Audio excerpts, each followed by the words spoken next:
할렐루야, 우리 넘치는 공동체 그리고 믿음 공동체 친구들 안녕하세요. 찬영 전도사님입니다. 사랑하는 우리 친구들, 말씀 들을 준비 다 되셨나요? 우리 자세를 똑바르게 하고 하나님의 말씀을 끝까지 집중해서 들었으면 좋겠어요. 설교 끝에는 전도사님이 퀴즈도 낼 거니까 집중해서 잘 듣고 퀴즈도 한번 맞춰보셨으면 좋겠습니다. 다 같이 우리 말씀 마태복음 1장 21절의 말씀을 큰 목소리로 읽어보겠습니다. 마리아가 아들을 낳을 것인데 이름을 예수라고 하여라. 그가 자기의 백성을 죄에서 구원해낼 것이다. 우리가 지난 3주 동안 예수님의 이름의 뜻에 대해서 함께 배웠어요. 자기 백성을 죄에서 구원해낼 자, 구원자라는 뜻, 이 구원이라는 소조라는 말에는 총 4가지의 뜻이 담겨 있다고 배웠습니다. 첫 번째, 뭐였죠? 네, 맞아요. 물에서 건져내다라는 의미를 가지고 있어요. 물에 빠져서 내 힘으로는 아무것도 할 수 없는 그 상태일 때 우리를 건져내 주신 것처럼 우리가 죄에 빠져서 내 힘으로는 구원에 이를 수 없을 때에 예수님께서 우리를 건져내서 구원에 이르게 해주셨다라는 뜻이 담겨 있어요. 두 번째는 뭘까요? 네, 두 번째는 바로 고쳐주시는 예수님입니다. 지난번 영상에서 예찬 전도사님이 나타나서 고장난 차를 고쳐주셨던 거 기억나시나요?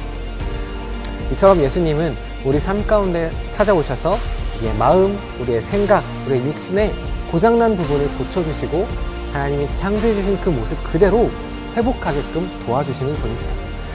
예수님이 우리를 대신해서 십자가에 흘리신 보혈로 말미암아 고장났던 우리는 깨끗하게 고쳐지게 되는 것이죠. 세 번째는 뭘까요? 네, 맞아요. 바로 우리 인생의 항해의 키맨 되시는 예수님이에요. 지난주에 보았던 것처럼 운전을 잘 모르는 사람, 운전하기 두려워하는 사람, 아니면 자기에게 맞지 않는 사람이 운전을 한다면 그 차는 분명히 목적지까지 갈 수 없을 뿐더러 가는 길에 위험한 사고가 날 수도 있을 것이에요. 하지만 운전을 잘 알고 두려워하지 않고 운전하기에 적합한 사람이 운전한다면 그 차를 몰고 목적지까지 아주 수월하게 안전하게 도달할 수 있게 되는 것이죠. 여러분, 우리 인생이라는 바다를 항해할 때 우리 인생의 키를, 우리 인생의 운전대를 누구에게 맡겨드릴 건지는 굉장히 중요해요. 우리를 가장 잘 알고 우리를 창조하신 예수님께 맡겨드린다면 우리는 가장 안전하게 그리고 가장 완벽하게 예수님께서 우리의 삶을 인도해 주실 것이에요. 그리고 오늘은 전도사님과 함께 마지막 4번째에 대해서 함께 나눠볼까 합니다. 4번째 뜻은 바로 우리의 영적 장수, 우리를 대신해 싸워주시는 예수님이에요. 사단은 계속해서 우리가 예수님으로부터 멀어지도록 우리를 유혹하고 있어요. 사단은 우리가 예수님이 싫어하시는 나쁜 마음, 못된 생각, 잘못된 행동들을 하도록 우리를 유혹하고 우리를 공격하고 있어요. 하지만 안타깝게도 우리는 연약해서 그런 사단의 공격에 매일같이 무너지게 돼요.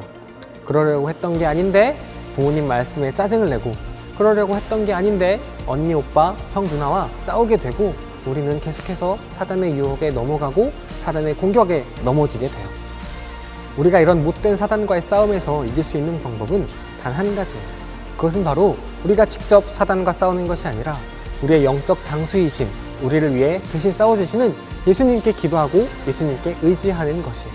그런데 여러분, 예수님께서 왜 우리를 대신해서 싸워주실까요? 우리 말씀을 한 가지 읽었으면 좋겠습니다. 요한복음 10장 11절을 보면 예수님께서 선한 목자라고 이야기하십니다. 제가 한번 읽어볼게요. 나는 선한 목자다. 선한 목자는 양을 위하여 자기 목숨을 내놓는다.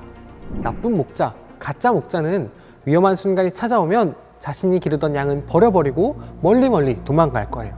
하지만 선한 목자, 진짜 목자는 위험한 순간이 찾아왔을 때 내가 사랑하는 양을 버리지 않고 내가 사랑하는 양을 위해서 자기 목숨까지 내놓아 싸워주신다고 얘기하세요. 그리고 바로 그 좋은 선한 목자가 우리 친구들을 사랑하시는 예수 그리스도세요. 예수님께서는 우리 친구들을 위해서, 우리 친구들이 기도할 때 위험한 순간이 찾아왔을 때 우리 친구들을 내버려 두고 도망가시는 것이 아니라, 우리 친구들을 위험한 순간 가운데 그냥 두시고 멀리 사라지는 것이 아니라 우리 친구들을 위해서 목숨까지 내놓으시고 친구들을 위해서 사단 마귀와 싸워주실 것이에요. 사랑하는 우리 친구들, 예수님께서는 사단 마귀와의 싸움에서 과연 이기실 수 있으실까요? 네, 그럼요. 사실 예수님의 승리는 하나님께서 천지를 창조하실 때부터, 바로 창세기에서부터 예수님의 승리가 예언되어 있습니다. 우리 창세기 3장 14절에서 15절의 말씀을 다 같이 한번 읽어보도록 하겠습니다. 시작! 여호와 하나님께서 뱀에게 말씀하셨습니다. 네가 이런 일을 했으므로 너는 모든 가축과 모든 들짐승들보다 더욱 저주를 받을 것이다. 너는 배로 기어다니고 평생토록 흙먼지를 먹고 살아야 할 것이다. 내가 너와 여자를 서로 원수가 되게 하고 내 자손과 여자의 자손도 원수가 되게 할 것이다. 여자의 자손이 내 머리를 부수고 너는 그의 발꿈치를 물 것이다. 뱀이 아담과 하와를 유혹해서 범죄하게 하자 하나님은 뱀에게 저주하시며 뱀의 패배를 이미 예언하셨어요. 바로 여자의 후손으로 인한 패배죠. 여자의 후손이 누굴까요?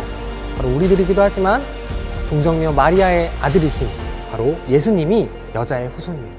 예수님과의 뱀의 싸움에서는 누가 이기나요? 네, 뱀은 고작 예수님의 뒤꿈치를 사치게 할 뿐이지만 예수님은 뱀의 머리를 부순다고 기록하고 있습니다. 여러분, 머리가 부서지는 것과 발 뒤꿈치가 다치는 것, 과연 누가 이긴 걸까요?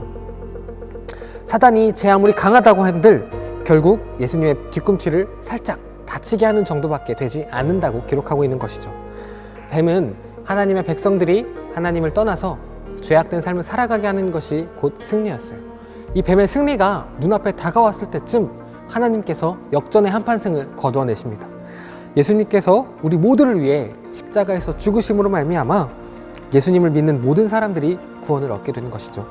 사단의 모든 계획과 꿈은 바로 하나님의 계획, 이 예수님으로 인해서 산산조각 나게 된 것이에요. 이처럼 예수님의 십자가로 말미암아 하나님이 완벽하게 승리하셨어요. 그리고 예수님은 하늘로 올라가셔서 하나님 우편에 앉으셔서 승리를 만끽하셨죠. 우리 다 같이 마가복음 16장 19절을 읽겠습니다. 주 예수님께서 제자들에게 이 말씀을 마치시고 하늘로 들려가셨습니다. 그리고 하나님의 오른쪽에 앉으셨습니다. 이미 우리 예수님께서는 사단에게 큰 승리를 이루셨습니다. 아멘! 예수님께서는 지금까지도 승리하셨고 앞으로도 영원히 승리하실 것입니다. 사랑하는 우리 친구들, 사단은 계속해서 우리를 공격할 거예요. 나쁜 생각, 못된 마음, 잘못된 행동을 하게끔 우리를 유혹할 거예요. 하지만 우리의 힘으로는 이 사단을 이길 수 없지만 사단은 계속해서 우리를 공격할 거예요. 우리가 나쁜 마음, 못된 생각, 잘못된 생각을 하도록 우리를 유혹할 거예요. 우리는 비록 사단을 이길 수 없어요. 하지만 선한 목자 되시는 예수님께서 이미 사단을 이기신 그 예수님께서 우리를 대신해서 싸워주신다면 우리도 승리할 수 있게 되는 것입니다. 우리 친구들, 아침에 일어나서 예수님 생각하기로 한 그 약속 잘 지키고 있나요? 전도사님은 여러분이 잘 지키고 있을 거라고 믿어요. 그렇다면 오늘 말씀을 듣고 한 가지 더 추가했으면 좋겠어요. 혹시 우리가 나쁜 마음, 못된 생각, 잘못된 행동들을 하고 있을 때는 잠시 멈추고 예수님을 생각하고 예수님의 이름으로 기도했으면 좋겠어요. 우리를 공격하고 있는 사단과 싸워서 승리하게 해주세요 예수님 이라고 기도했으면 좋겠어요. 자, 여기서 문제입니다. 예수님, 이 구원의 이름의 뜻에는 총 몇 가지의 뜻이 있을까요? 네, 바로 4가지입니다. 이렇게 쉬운 문제 내지 않아요. 진짜 문제! 그렇다면 이 4가지에는 과연 어떤 뜻이 있는지 각각 아시는 대로 전도사님에게 보내주세요. 전도사님에게 카톡이나 문자로 보내주시면 전도사님은 여러분에게 선물을 뿅뿅뿅 보내드리도록 하겠습니다. 사랑하는 우리 친구들이 다음 한 주 동안 매일 아침 눈을 떴을 때 예수님 생각하며 감사함으로 하루를 시작했으면 좋겠어요. 그리고 말씀을 기억하면서 우리가 살아가는 동안 우리 안에 나쁜 생각이나 못된 마음 그리고 잘못된 행동을 하려고 하는 그 순간 우리는 그 사단의 유혹에 넘어가는 것이 아니라 예수님 생각하고 우리를 대신해서 사단을 이기신 그 예수님께 기도함으로 마귀의 유혹에 넘어가지 않고 기쁨과 감사함으로 하루하루를 살아갔으면 좋겠어요. 우리 친구들이 다가온 한 주간 동안도 항상 기쁘고 항상 건강할 수 있도록 전도사님이 언제나 여러분을 위해 기도하겠습니다. 여러분, 다음 주에 만나요. 기도하겠습니다. 하나님 아버지, 이렇게 영상으로 예배드리게 해주셔서 감사드립니다. 구원자 되신 예수님, 우리를 대신해 나쁜 생각, 나쁜 마음과 싸워주셔서 감사드립니다. 새로운 한 주를 살아갈 때 우리가 항상 예수님과 함께 한다는 사실을 잊지 않고 살아가게 도와주세요. 하나님 감사합니다. 하나님 사랑합니다. 예수님의 이름으로 기도드렸습니다. 아멘. 이 시간 다 같이 주기도문하심으로 예배를 마치겠습니다. 하늘에 계신 우리 아버지, 아버지의 이름을 거룩하게 하시며 아버지의 나라가 오게 하시며 아버지의 뜻이 하늘에서와 같이 땅에서도 이루어지게 하소서. 오늘 우리에게 일용할 양식을 주시고 우리가 우리에게 잘못한 사람을 용서하여 준 것 같이 우리 죄를 용서하여 주시고 우리를 시험에 빠지지 않게 하시고 악에서 구하소서. 나라와 권능과 영광이 영원히 아버지의 것입니다. 아멘.